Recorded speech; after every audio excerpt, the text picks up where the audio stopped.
Начнем с короткой подборки новостей, добытых из всемирной паутины.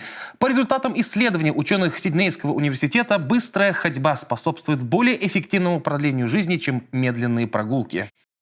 В России появятся новые пешеходные переходы. Их приподнимут над проезжей частью. Они будут представлять собой искусственную неровность, на верхнюю грань которой нанесена зебра. Она должна быть приподнята над землей на 10 сантиметров.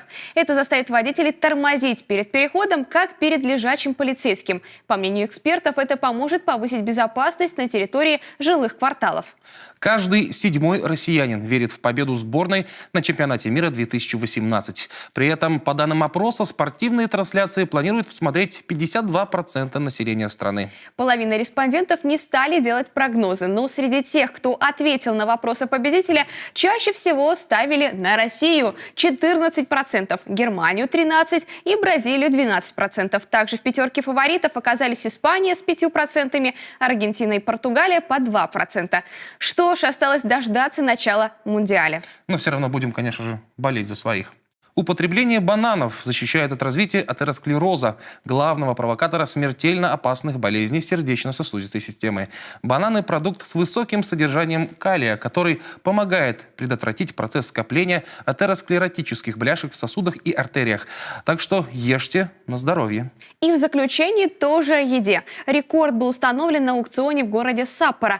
Глава одной из японских компаний Синя Нода приобрел золотые дыни за безумные 3,5 миллиона йен. Это почти 30 тысяч долларов. Сделал он это намеренно. Таким образом, руководитель решил отметить 30-летний юбилей своей компании. В Японии дыни юбари считаются статусным продуктом. В этом смысле их можно сравнить с дорогим вином.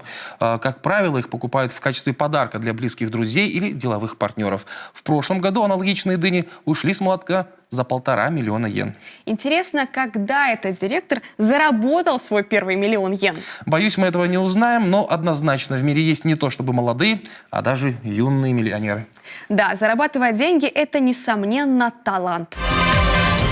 Миллионер, а особенно миллиардер, это не всегда респектабельный пожилой господин в костюме с умопомрачительным ценником. Иногда это неприметный молодой человек или даже подросток. Зато мозг его точно с золотым отливом. Итак, топ-7 самых молодых и известных богачей мира.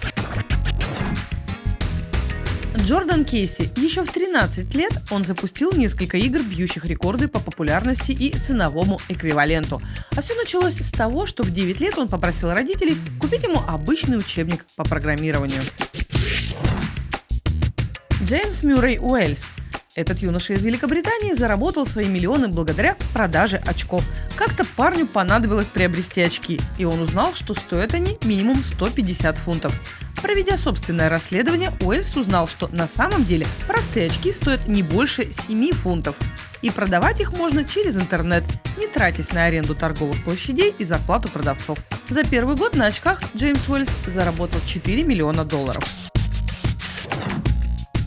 Мэдисон Робинсон. 15-летняя Мэдисон заработала свое состояние благодаря продаже вьетнамок Fish Flops. Сначала это были лишь шлепанцы с дизайном для подростков, однако впоследствии она расширила свой ассортимент. Теперь девушка также продает футболки и имеет собственное приложение. На продажах своей продукции она быстро заработала первый $1 миллион. Фрейзер Догерти. В 14 лет юный шотландец Догерти начал готовить домашнее варенье по рецепту своей бабушки. Несколько лет спустя, когда ему уже исполнилось 16, бизнес значительно вырос.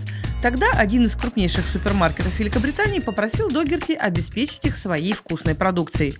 Мальчик взял кредит – $9 000, а в итоге стал миллионером. Теперь даже продаются книги рецептов от Фрейзера Догерти, а его джемы получили множество наград. Парня также приглашали на Даунинг-стрит для ужина с премьер-министром Гордоном Брауном. Со временем варенье стало продаваться даже в Австралии, Южной Корее и Дании. Догерти не прекращает развивать свой бизнес. Мэдди Брэдшоу. Вместе со своей мамой и младшей сестрой начала необычный бизнес, который принес ей миллионы долларов. Так она начала делать украшения из крышек лимонадных бутылок. Работать на такой идее она начала из-за того, что не смогла найти ничего, чтобы ей понравилось во время поиска украшений. За первый год девушка заработала больше $1,5 миллиона. Марк Цукерберг. основатель и генеральный директор социальной сети Facebook. Он стал самым молодым миллиардером в истории, когда ему исполнилось всего 23 года. Ну и во главе списка легендарный Ларри Пейдж. Основатель компании Google заработал свой первый миллиард в 2004 году, когда ему было всего 30 лет. Но первый миллион заработал намного раньше, когда обычные парни еще только раздумывают над тем, чтобы съехать от мамы. Сегодня состояние Ларри Пейджа перевалило за $40 миллиардов.